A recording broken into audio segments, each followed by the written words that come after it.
Doma Sports Talk worldwide with some news from the world of boxing. So y'all know what time it is. You ain't in a rush to get concussed.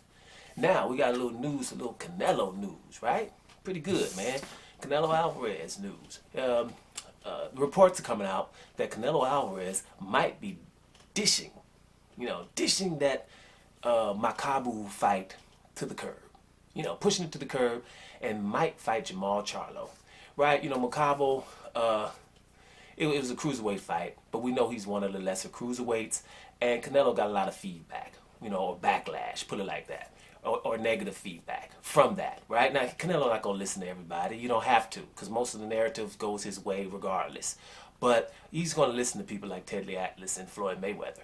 So I think that, all that backlash, of him avoiding certain fighters, and we know them all, I talk about Canelo often enough here, that Makabu, it shouldn't be acceptable. Not after doing this several times, right? After doing this kind of behavior several times, picking the easy guy, the Yildirim's, the Rory Fieldings to get a 168-pound title when it was regular. But no one called it regular when Canelo got that title. They didn't. They called him a four-time champion then, right? So, people are getting fed up because of the fact that Canelo is considered the best fighter in the world. If not, we wouldn't care. But when you consider the best fighter in the world, then you get a little fed up. Now, he's supposed to be fighting Jermall Charlo. At least rumors on Cinco de Mayo. So let's see if that's going to happen. I don't believe that. Jermall Charlo and Demetrius Andrade have been after this guy since 2013. Damn it, that's 8 years. You know what I'm saying? So I don't think that it's going to happen. I just think this is probably a deflection. If he's going to fight Jacobs, would be not Jacob, but if he's going to fight Jermall Charlo, it would be good. It'd be at least a competitive fight. Jermall Charlo's last fight, he didn't look so great. He still looked good enough.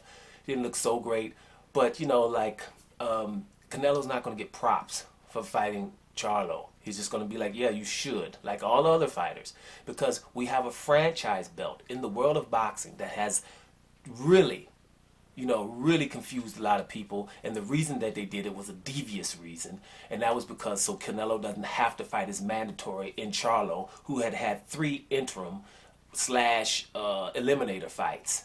So they should have forced Canelo to fight him, but instead of doing that, they gave him this franchise title, meaning you can avoid him, but we're going to glorify that you're avoiding him by calling you all these things in franchise so you can go make these so significant and better fights.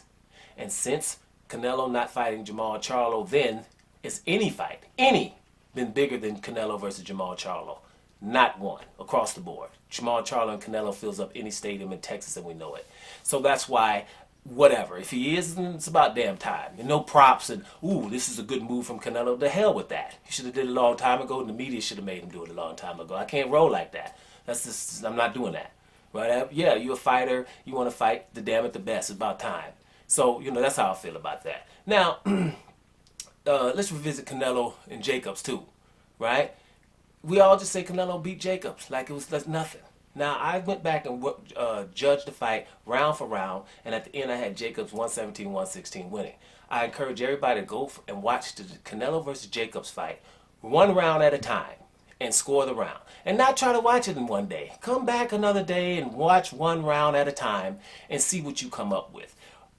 We will talk about that, because I had Jacobs winning round 1, round 2 a tie, round 3 a tie, round 4 Canelo, round 5 Canelo, round 6 a tie, round 7 Jacobs, round 8 a tie, round 9 Jacobs, round 10 a tie, round 11 Jacobs, round 12 I even gave Canelo, and it's still 117-116 Jacobs. Man, sometimes we just give Canelo rounds just because, but here's the bottom line. Was Canelo letting his hands go against Jacobs? Really? We tell Jacobs he didn't let his hands go. He doesn't commit to his punches and all those old things, but we don't hold Canelo to the same. So that's why when it comes to him versus Charlo, damn it, you damn right. That's the fight we want to see, and we'll be happy about it. But no props here. Get it? Doma Sports Talk worldwide. And I'm about to here, y'all.